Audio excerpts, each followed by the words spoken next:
mad as hell, and I'm not going to take this anymore! Hello, friends. Welcome back. My guest today, Jenny Opalinski, is a medical speech-language pathologist who decided that wellness, quote, shouldn't be a marketing slogan. What a great idea. It should be a survival skill. She's treated trauma in the ICU, taught people to breathe again, literally, and co-founded The Wellness Shift to stop healthcare workers from burning alive in their own empathy. She's also a fellow podcaster hosting Humanity RX, a podcast that reminds us that there's still some good people trapped inside the system.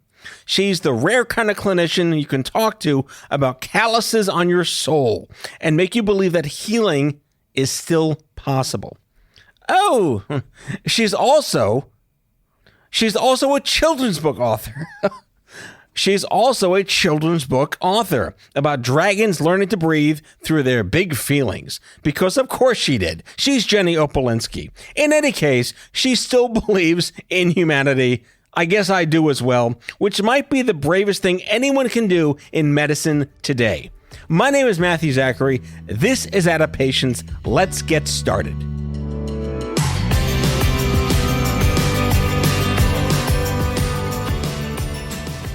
On a scale of 1 to Poland, how Opalinski are you? I am first generation. Every summer was in Poland. I lived in Poland for 2 years after I finished my bachelor's degree, and I love it with my whole heart. So I'm Polish. No way. Yes. Oh. Kabrin, which is now part of Belarus, Yes. was my mother's entire heritage. Have you ever been? I've never really left the country. Have you been to the country? I am a kind of a homebody. I travel if business asks me. There was a lot of asks. I travel if business asks me to descend upon another nation. Descend upon another nation? Yeah. Wow. But I'm not a global village. I really haven't done much world traveling. I think that if you did visit Poland, you might love it. Oh, I know. I will absolutely love it. We have Holocaust surviving family members in Buenos Aires of the same Polish heritage. And they're like, come down here to visit us. We'll tell you all about Poland because everyone else is dead. So I think having to go to Argentina to learn about Poland is amazing. it's the closest thing I can get, but it is like a nice little double dip there. You could easily convince me. Okay. Yeah. Yeah. The Begun family of Kabrin, Poland. There's probably a castle. Yes. Yeah. And they're like rabbis, and it's amazing. They have like third cousins down there from like my grandmother had like 30, as one does, 37 siblings, and like 3 survived. Wow. And one went down to Argentina, and my grandmother and her sister, my aunt, went to Brooklyn. Incredible. I know, it's an insane story. Yeah. And my grandmother and my aunt were on the last boat in 1939 from London before FDR shut down the country to immigrants. Isn't it amazing how like one moment can change everything? It's crazy. Yeah. Yeah. It's like there's a fait accompli to all of this. There sure is. Wait, so you were born where? I was born in Brooklyn, Okay. but my parents immigrated about a year before I was born. Okay. So I grew up not speaking any English until I went to school and like fully immersed in Polish culture. I mean, in Greenpoint, Brooklyn at the time, everybody was Polish. Yes. The library had Polish books. The cafes were Polish. You could get pierogies wherever you wanted. It's very different than it is now, or right. was. My wife is an SLP. You're an SLP. I learned this. You can confirm this, and I'll go back and tell her she's wrong or she's right. She's probably right. If you're born in this country, you can adapt to English accents more easily than if you come later in life. So I think that if you're learning another language, across languages, you will more easily adapt to an accent if you learn it earlier in Because life. my grandma came here when she was in her early 30s. And to the end of her life at 90-something, she still talked like this. Well, I think it also has to do, it's really interesting how your brain learns sounds and how we hear sounds when we are used to one language, versus another. So we don't always hear our accents, especially as we get older, and our brain maps certain sounds. Can you still code switch into Polish anytime or German anytime? I cannot code switch into German, Okay. but I can speak Polish, yes. Yeah. Is there any Yiddish in there too? No. Okay. But I did learn the word Bashert. Bashert. Yeah. Do you know it? Well, there's Meshuggah and all the other genetic. I know, but Bashert is my favorite. Yeah. So beautiful. Well, again, everything is kind of strangely Bashert, if you look at it. And for the listeners, for the Goyim out there, tell them. Bashert means meant to be. Correct. For better or for worse. Like meant an inevitable fate. Yes. I love that. That's pretty cool. Yeah, I was thrilled to meet you on LinkedIn, and I'm always looking for, I don't really have an editorial calendar for the last 18 years or whatever it is. I just like to have interesting conversations, and you certainly have an interesting backstory. And I have like 11 credentials for you, and I kind of don't know where to start. But clearly, why speech therapy? It's such an interesting art form these days. I mean, in general anyway, but if you think about it, language and it's not just speaking, it's swallowing and everything else too. Honestly, I went to school for marketing. Oh. And about a year and a half in, I was like, I don't really care. I wanted to do something that I cared about, and I wanted to do something medical, but I didn't want to go to med school at the time because that is a huge commitment, right? You have to give up a lot of your life, and I wanted to focus on other things as well. I wanted to have the freedom to have a family and have time to be with my family while still having a medical career. So one time I was having lunch in the cafeteria at university, and a friend of a friend was like, oh, I'm in the speech therapy program. And I was like, well, what's that? And so then I looked into it and I said, okay, I'll do my undergraduate. So I did my undergraduate, my bachelor's, finished that, moved to Poland, lived abroad, thought I'm never going back home. But my mom was like, you need to come back home. Okay, so the guilt set in. Go to grad school. Yeah. My mom was a single mom. I had a younger brother and sister. So, she needed help. So I went back, went to grad school, continued speech therapy. But before I fully dedicated myself to that, I did work in sales and marketing and real estate. I taught English, did a couple of other things just to make sure. And then I went to school and I loved it. But when I did my externship at a hospital on a traumatic brain injury unit, I was like, this is it, right? Because I get to be there, I get to be in it, and I get to work with all these incredible people. And at the end of the day, like, that work is so meaningful, being able to help people. Like, that was it. So, well, that's like tzedakah, which is, the tithing. We have to give back. Yeah. The purpose of being. I think a lot of people are lost and they don't have that. And when you do have that purpose, like in marketing or sales, all of this, I was good at it, but it didn't matter, right? And in life, you have to do the thing that matters. Well, there's that line from that movie Fight Club, which is marketing and sales is basically selling shit to people that they don't need with money they don't have. See, that sounds terrible. It is terrible. I mean, I've met this country. I've met marketing. I'm actually, what are they called? Like, I spent a decade in the advertising industry, and I don't miss it, but I learned a lot from it. It taught me what not to do. Yeah. What's that? Basically, I don't want to do that. I don't want a desk job. I want to be an entrepreneur. But you're doing something that helps people. Yes. Right? And that is a purpose, and that is fulfilling. Well, I was reading that you did some really tough work in the ICU. You saw the worst of the worst. That's typically like a good litmus test for people to realize if they want to stay. Yeah. They don't prepare you in school. I think across all these healthcare professions, they don't really prepare you for what you're going into. They prepare you for what to do when these people are sick and they need you. Right.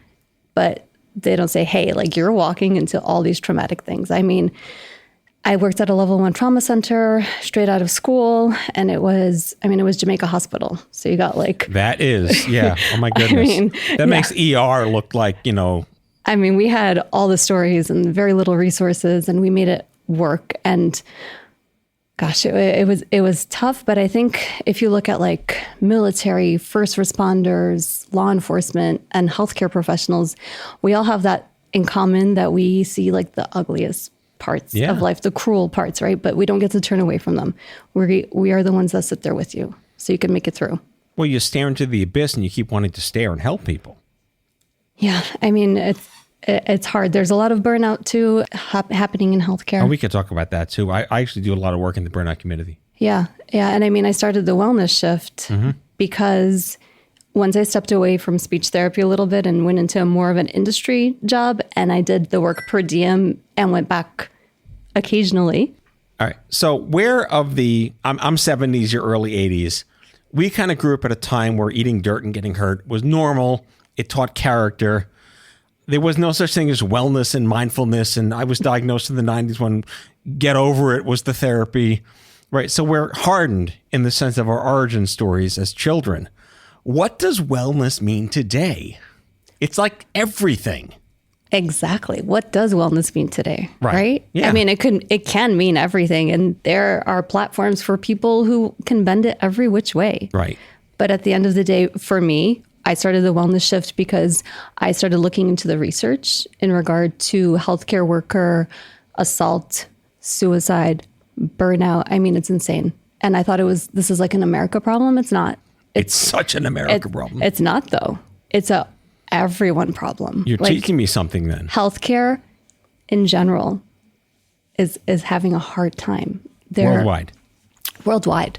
And the rates, for example, the rates of suicide in physicians, 300 to 400 a year. That's like a doctor a day. Yeah. Imagine you go to school, like I didn't want to, right? Sacrifice your whole life really in med school, and you come out of it hoping to help people, and you get to a point where you cannot handle it, and nobody is there to help you. It's so stigmatized to look for help. Well, what percentage then is the fact that it's very isolating and there is no support for you just as a person, coupled with the fact that, at least in this country, as far as I've come to learn in my work with the burnout community, the crushing, falling ceiling of inventory and time not well spent and deadlines and notes and epic.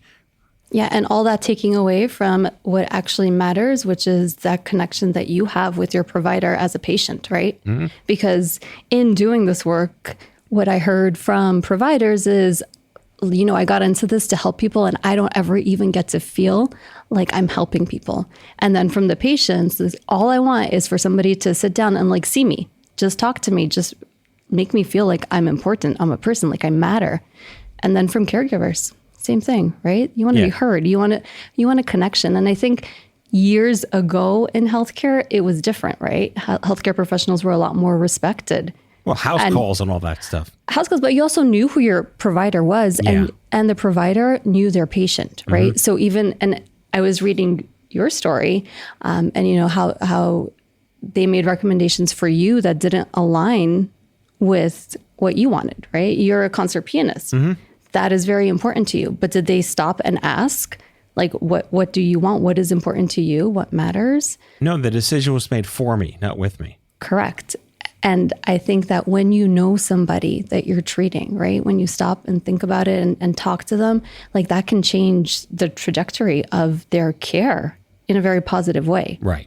Right. So for example, I worked in a hospital, and the patient's on a ventilator. They can't talk when you're on a ventilator. You don't hear their voice because the air doesn't get to their vocal cords. So it's hard to communicate. Patient's agitated, right? They're like, we need to consult psych. The patient probably needs Seroquel. No, you know what? Jim in bed 4, he doesn't like his feet covered, but you guys keep covering his feet. So now he's a little agitated, right? Because he can't tell you, nobody's listening to him. And that's what's bothering him. Mm-hmm. In the meanwhile, nobody was able to stop and ask and know that about the person. So for me, I'm huge on when I walk into a room, I always say, hey, what do you like to be called? Right? First thing, because it's really never Mr. or Mrs. Mm-hmm. Whatnot. It's always oh, my friends call me Jim, or, I actually go by my middle name or whatever it is. And just that alone, people start to relax a little bit. Well, then there's the masculine and feminine of caring. And you look at toxic masculinity. That's such a difficult word to say. You're catching my dysarthria in real time, by the way, which I have. Sounds great. Yeah. All right. So I've been approved by another speech therapist. Pass. Yeah. Sidebar, when I met my wife, she immediately diagnosed me with everything that was wrong with my speech pattern. So thanks, let's keep dating. Yeah, not awkward. You made it. Well, my 20-year, as of this taping, my 20-year wedding anniversary is coming up this weekend. Congratulations. So we still kind of tolerate each other. Yeah. Which is fantastic. And that's beautiful. It's just beautiful. It's a match made in tongue thrust heaven. That's really another problem that I have, apparently. But just the very notion of empathy is kind of an over-under. And this has been a narrative for decades now. Should your provider which might majority rules be man, versus your nurse, your social worker, your therapist, your occupational therapist be female by and large.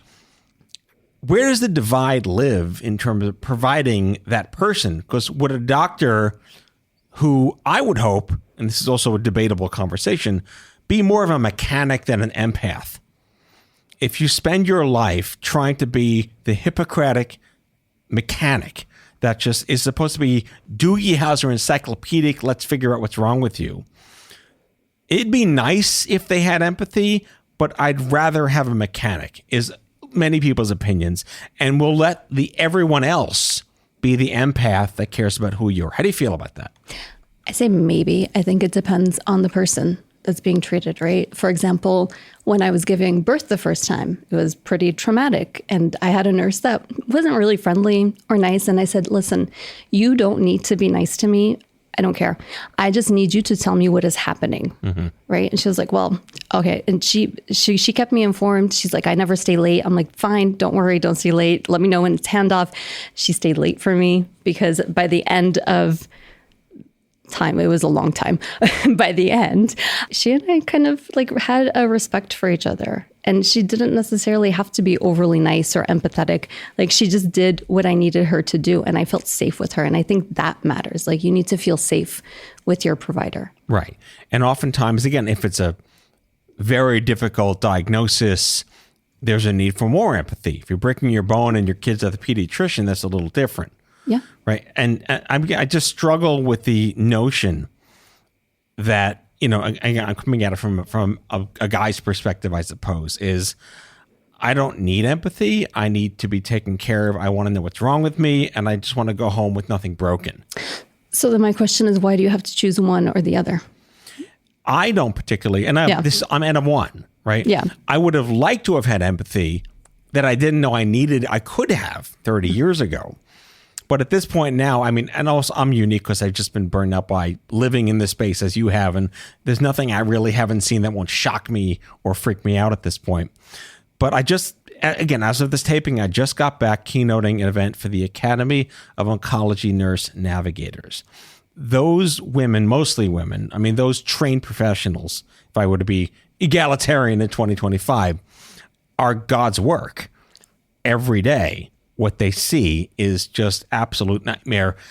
So a question for you is, how do you take care of yourself at 3 a.m. when you see all these horrors?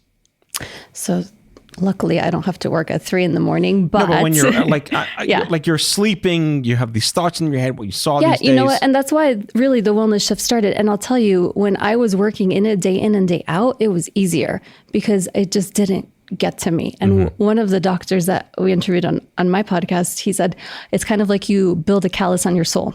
Yes. Right? I like that. And I was like, kind of, because to some degree, you really can't let it get to you. Otherwise, you wouldn't be able to do the work that you do.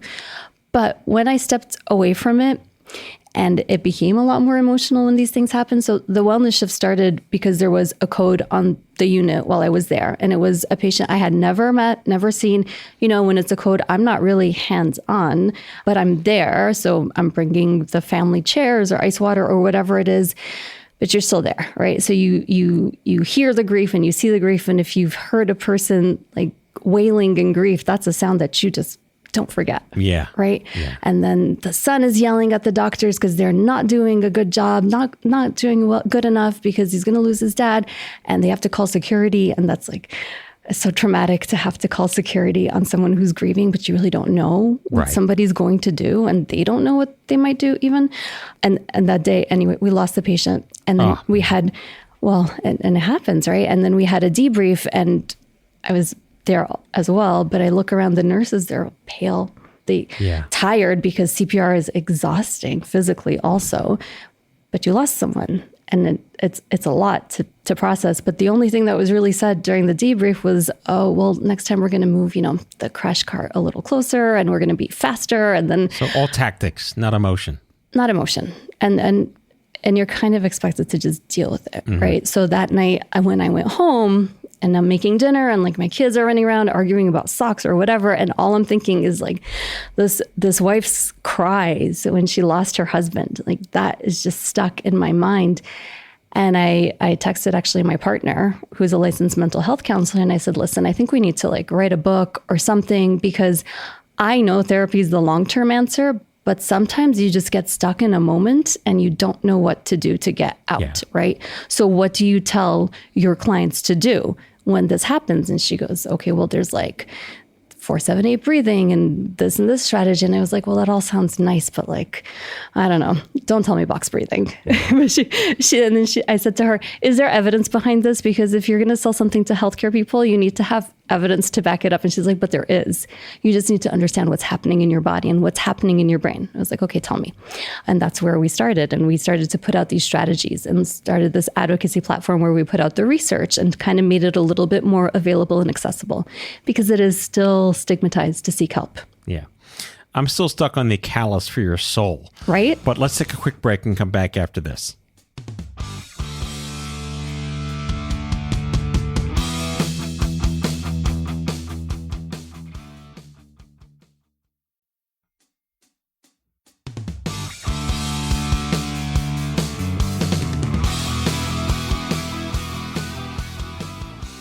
So, a happier pivot. Okay. You're a children's book author. That was very serendipitous. Yes. And I'll tell you the story. So from the wellness shift, we started doing these workshops, and we did them geared towards healthcare professionals, but really these are strategies that anybody can use. And it turns out that everybody has anxiety and everybody is stressed out. So we had corporate coaches reach out to us and we worked with them. And then we did a parenting workshop. And every time we finished one of these workshops where we went through these strategies and why they work, people would reach out to us and be like, hey, I'm going to use these with my kids. This is like so great. And we were like, I think we need to write a children's book, because let's make it like really cute. And it's a dragon. And well, it's called Dragon's Breath. Which is like, but yeah. But that is very kid. That's it's pretty very cool, kid, though. right? Because it's so much easier for a kid to do something like breathe like a dragon than to do the physiologic sigh, right? You know. One of the first things that I learned came from Mr. Rogers. I was a gifted kid, so I had temper tantrums because I was understimulated and seeing a therapist at like age 2 or 3 or 4.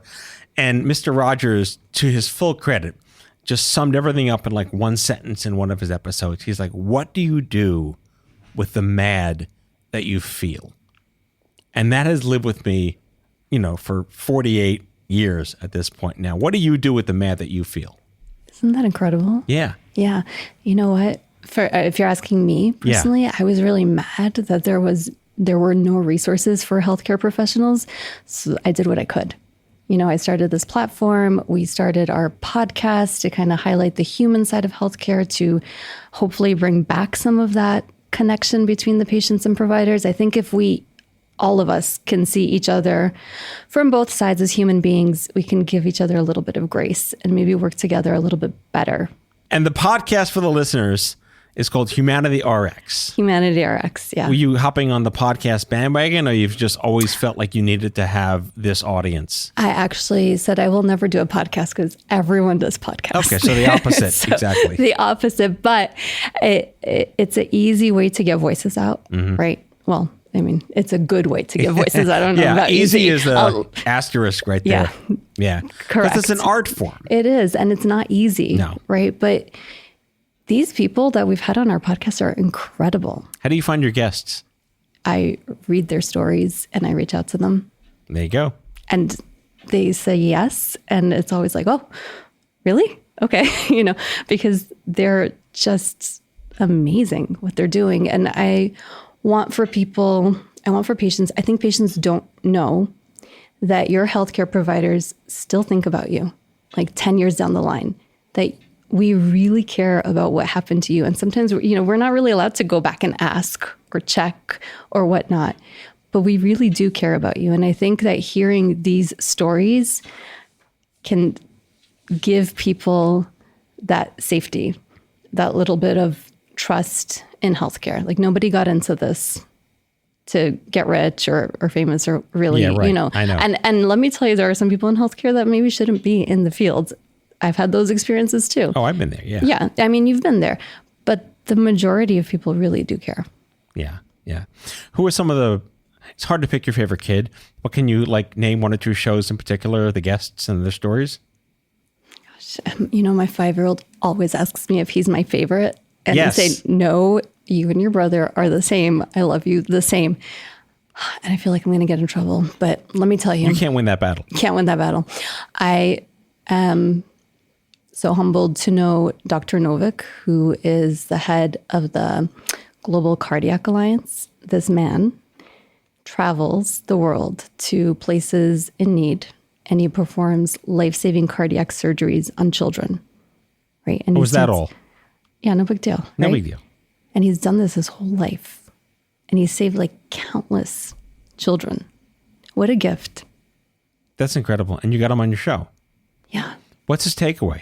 Did he talk about how Yeah. he deals with his own burnout?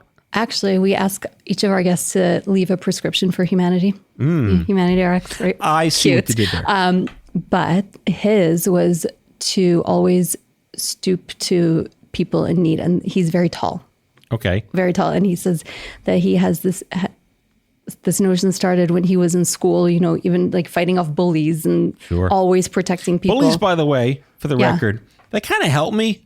It did. They really did. They kind of shape you.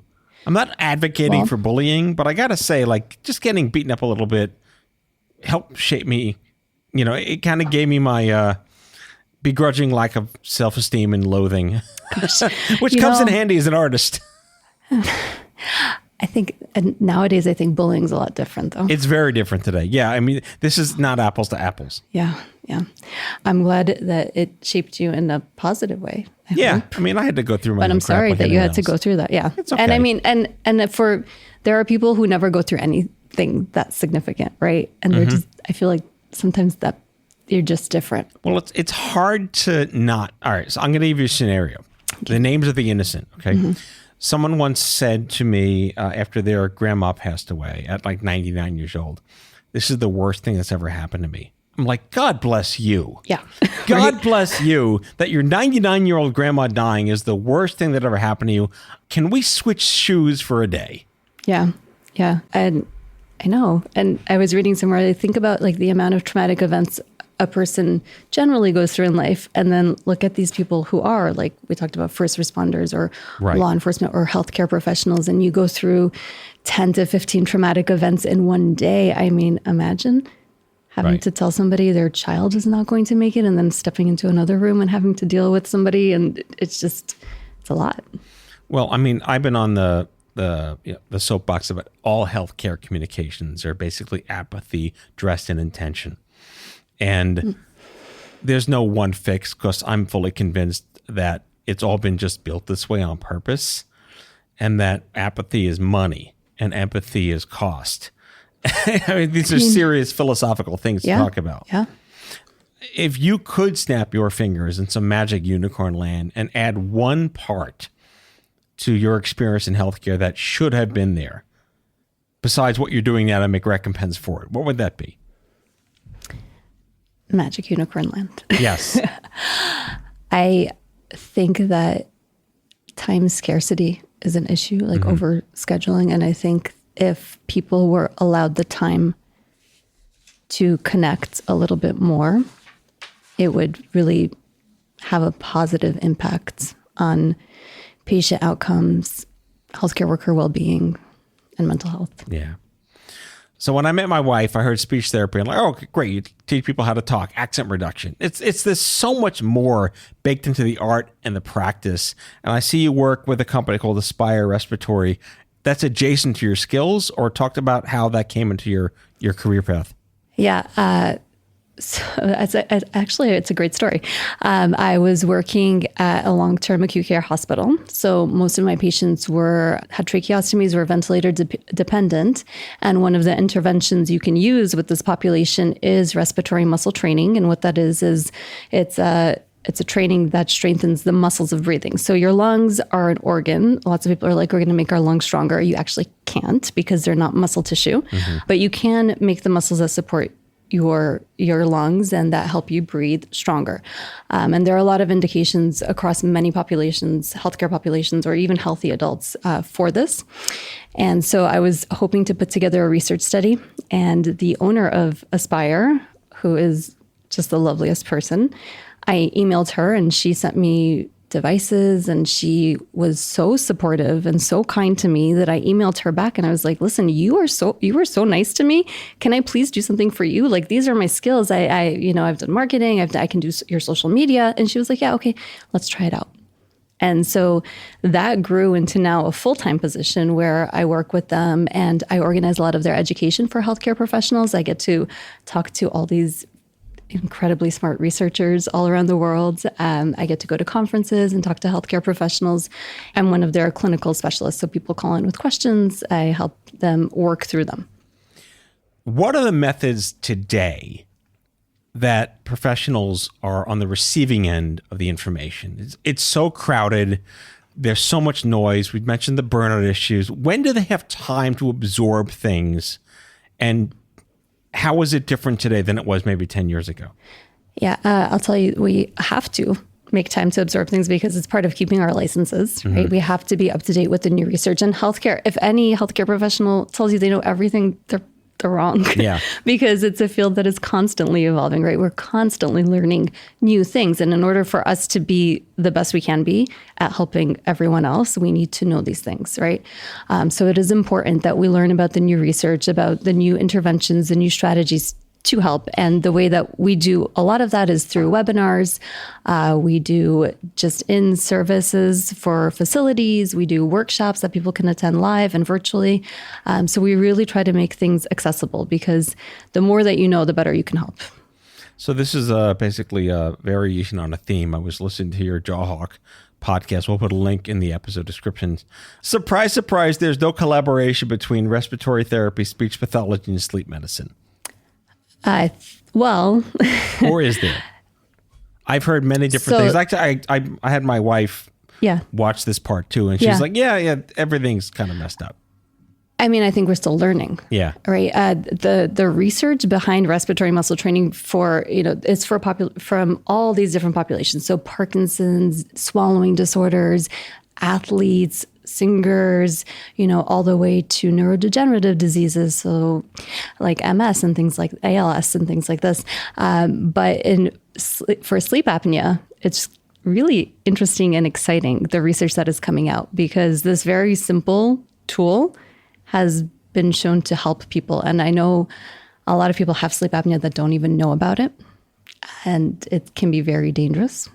It's also something that can be looked at in a negative way because you're afraid of having to have CPAP at night, which is really uncomfortable for some people. People are not compliant with that.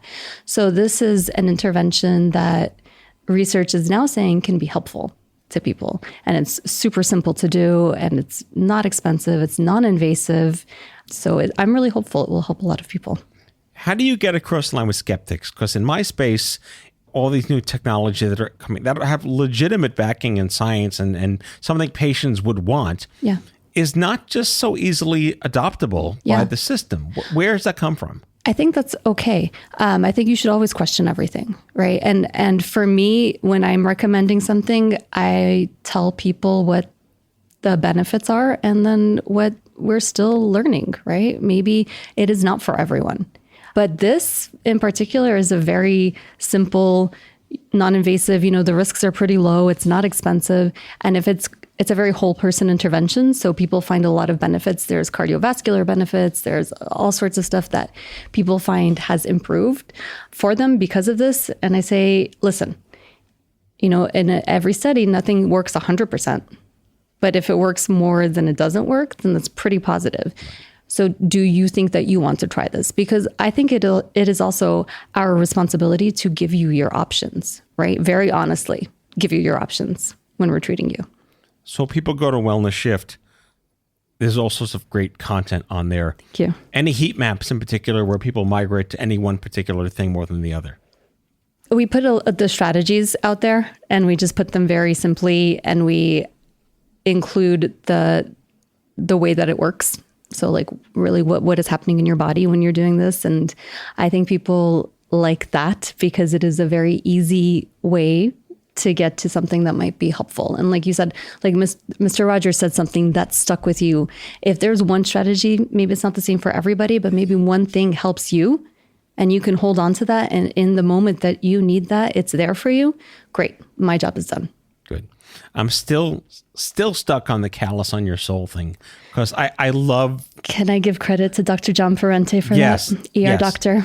Absolutely, yes. Because again, I've been in this space. I've watched countless people die. Yeah. Yes, I'm not a medical professional, but as an advocate, you're just living in the space, in the muck, army crawling through under the, and I know, and you just have to build up this tragic, intentional sort of manifested apathy when you need to kick it in. You can't help if you don't sometimes. And when I first started, it was very traumatic. I mean, the stories I saw, like young people shot and their lives changed forever, or someone who tried to commit suicide in their 30s and wasn't successful, but had a massive brain bleed and was in a coma.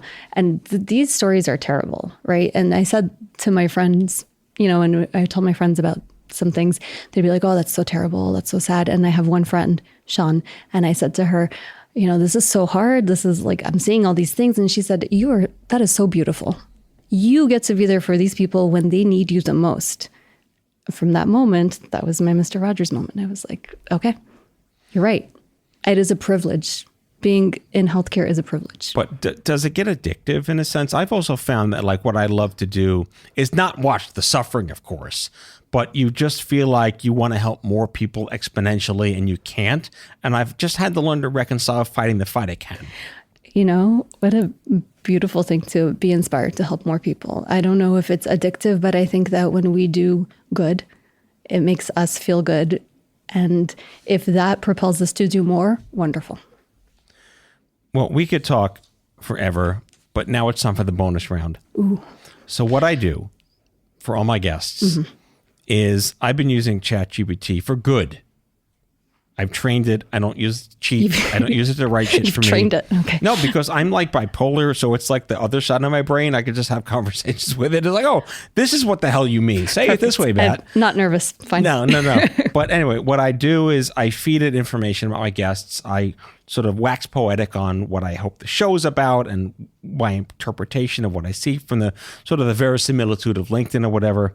And I ask it, if my guest were a Netflix series, what 3 pop culture soulmates would play your character? Now, you don't have to guess, but I will tell you what ChatGPT, mine, thinks the 3 soulmates are that comprise your character on the Jenny Opalinski show. I'm really excited. Lisa Simpson. Okay. The smartest voice in a room that keeps choosing denial over reason. Sinead O'Connor. Pure conviction with zero patience for institutions that trade humanity for control. Yes. Clarence Worley from True Romance, the 80s film. Do you know it? I don't. All right, you got homework. Okay. Sincere recklessness, trying to find love and meaning in absolute, utter, depressing chaos. That sounds like healthcare. Yeah, there you go. So you get to keep this. This is your souvenir. I mentioned you have a prize at the end. This is exactly what I was hoping for. Yes. And homework. And I mean, I expect a full op-ed on True Romance. Okay. No problem. In the boatway. ChatGPT and I are going to be busy. That's it. You got the work. All right. Jenny Opalinski is a medical speech pathologist. Sorry, speech language. I've learned the difference. A speech language pathologist. Thank you, Jessica, my wife. Founding partner with The Wellness Shift, co-creator and co-host of Humanity RX podcast, author of Dragon's Breath, Calming Tricks for Big Feelings. I love that title. And the Director of Relations for Aspire Respiratory Products. An absolute privilege to have this conversation with you. The privilege is mine. Thank you so much. All right, folks. We'll see you next time on the show. Take care. Bye-bye.